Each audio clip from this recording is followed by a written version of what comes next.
ನೀರಿನ ಪೈಪ್ ಹೊಡೆದು ನೀರು ವ್ಯರ್ಥವಾಗಿ ಹರಿದು ಚರಂಡಿ ಸೇರುತ್ತಿದೆ.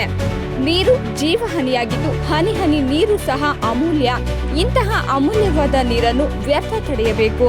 ಚಳ್ಳಕೆರೆ ನಗರದ ಜನತಾ ಕಾಲೋನಿಯ ಚರ್ಮ ಮಂಡಿ ಮುಂಭಾಗದ ರಸ್ತೆಯಲ್ಲಿ ಪೈಪ್ ಹೊಡೆದಿದ್ದು ಈ ಪೈಪಿನಿಂದ ನೀರು ವ್ಯರ್ಥವಾಗಿ ಹರಿದು ಚರಂಡಿ ಸೇರುತ್ತಿದೆ. ಕೊಳವೆ ಬಾವಿಯಿಂದ ನೀರಿನ ಟ್ಯಾಂಕ್ಗಳಿಗೆ ಸಂಪರ್ಕ ಕಲ್ಪಿಸುವ ಪೈಪ್ ಇದಾಗಿದ್ದು ಮನೆ ಮುಂದೆ ನೀರು ಹರಿಯುವುದರಿಂದ ಮನೆ ಮುಂದೆ ಯಾವಾಗಲೂ ನೀರು ನಿಂತು ಸೊಳ್ಳೆಗಳು ಉತ್ಪತ್ತಿ ತಾಣವಾಗುತ್ತಿದೆ. ಸಂಬಂಧಪಟ್ಟ ಅಧಿಕಾರಿಗಳು ಇತ್ತ ಗಮನ ಹರಿಸಿ ಹೊಡೆದಿರುವ ಪೈಪ್ ದುರಸ್ತಿಪಡಿಸಿ ವ್ಯರ್ಥವಾಗಿ ಹರಿಯುತ್ತಿರುವ ಅಮೂಲ್ಯವಾದ ನೀರನ್ನು ಉಳಿಸಬೇಕಿದೆ ಎನ್ನುತ್ತಾರೆ ಇಲ್ಲಿನ ಸಾರ್ವಜನಿಕರು.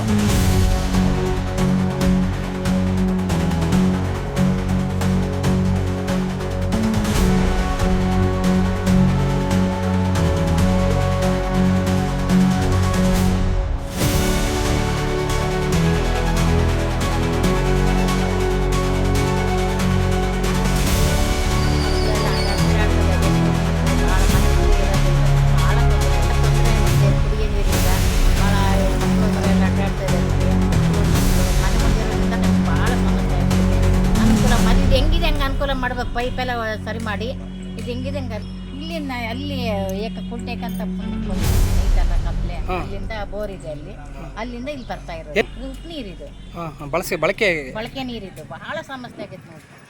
ಕಿವಿಗೆ ಹಾಕೋಣವಲ್ರಿ ಯಾರು. ನಿಮ್ಮ ಹೆಸರು? ನೀವಾದ್ರೂ ಸ್ವಲ್ಪ. ನಿಮ್ಮ ಹೆಸರು? ನನ್ನ ಹೆಸರು ಗಂಗಮ್ಮ ಸರ್. ಏರಿಯಾ ಚೆರುಮಂಡಿ ಇದು.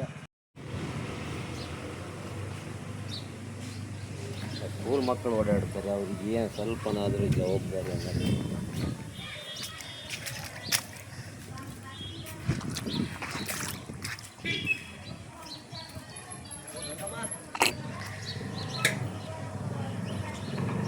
ನ್ಯೂಸ್ ಹೇಳ್ಬಾ